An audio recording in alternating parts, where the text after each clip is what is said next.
যুক্তরাষ্ট্রের মতো পরাশক্তিকে সঙ্গে নিয়েও ইরানকে দমাতে পারেনি ইসরায়েল। আন্তর্জাতিক বিশ্লেষকরা ইসরায়েল ইরান যুদ্ধে তেহরানকে বিজয়ী বলে আসছেন দীর্ঘদিন ধরে। ইরানের সাথে পেরে না উঠায় আবারও গাজার দিকে নজর দিয়েছেন নেতানিয়াহু। গাজা দখল করে নেয়ার নির্দেশও দিয়েছেন। তবে আবারও গাজায় সহিংসতা শুরু হলে এবার ইসরায়েল বিরোধী রাষ্ট্রগুলোকে পাশে পাবে ফিলিস্তিন, এমন ঘোষণাই এসেছে বিভিন্ন দেশ থেকে। বিশেষ করে হামাসকে সহযোগিতা করতে বিশ্বের কয়েকটি প্রভাবশালী দেশ পাশে থাকবে বলে খবর প্রকাশ করেছে আন্তর্জাতিক একাধিক গণমাধ্যম। ধারণা করা হচ্ছে তুরস্ক, ইরান, রাশিয়া এবার প্রকাশ্যে গাজার পক্ষে অবস্থান নেবেন। বিশেষ করে ইসরায়েলের আগ্রাসন দমাতে মুসলিম বিশ্বের পাশাপাশি পশ্চিমাদের বিরোধী শিবির এবার একজোট হতে পারে বলে ধারণা করা হচ্ছে।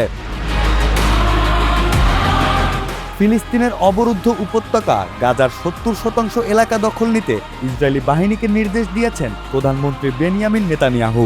অধিকৃত পশ্চিম তীরে এক সম্মেলনে সাক্ষাৎকার দেন নেতানিয়াহু। সেখানে তিনি বলেন, হামাসের ওপর ইসরায়েল নিজেদের নিয়ন্ত্রণ আরও কঠোর করছে।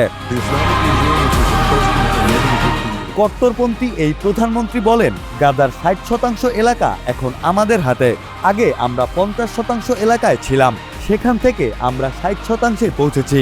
ইসরায়েলি প্রধানমন্ত্রী আরও বলেন, আমার নির্দেশ হলো ধাপে ধাপে এগোনো। প্রথমেই ৭০%-এ যেতে হবে। আপাতত এ লক্ষ্য নিয়েই আমরা শুরু করি। গত এপ্রিলের শেষের দিকে আন্তর্জাতিক ত্রাণ সংস্থাগুলোকে কিছু মানচিত্র দেয় ইসরায়েলি সামরিক বাহিনী। সেসব মানচিত্রে দেখা যায় গাজার প্রায় ৬৪% এলাকা আগে থেকেই ইসরায়েলি সেনাদের নিয়ন্ত্রণে রয়েছে। গাজার আরও এলাকা ইসরায়েল দখলে নিলে সেখানকার প্রায় ২০ লাখ ফিলিস্তিনি চরম বিপাকে পড়বেন।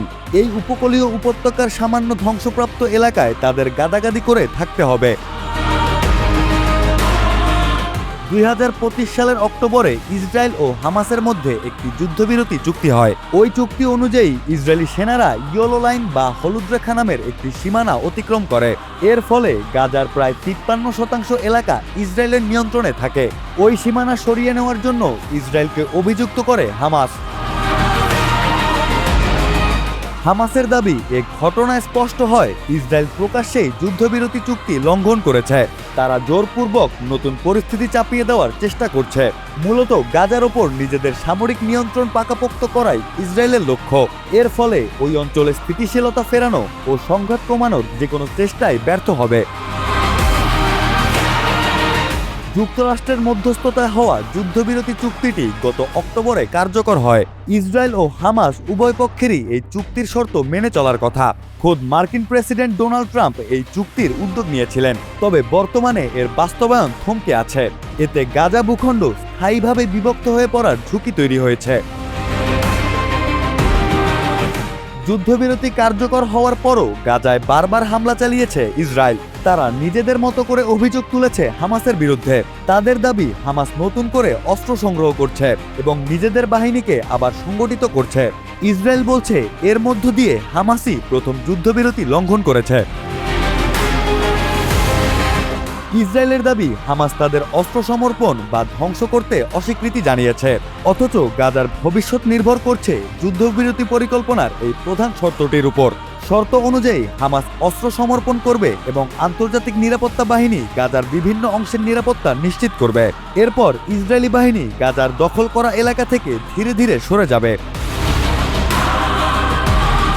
বেশ কয়েকটি দেশ গাজায় নিরাপত্তা বাহিনী পাঠাতে চেয়েছে।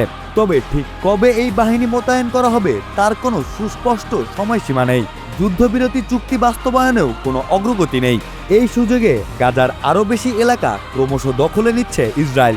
ধ্বংসপ্রাপ্ত এই ভূখণ্ডে তারা নিজেদের নিয়ন্ত্রণ আরও পাকাপোক্ত করছে।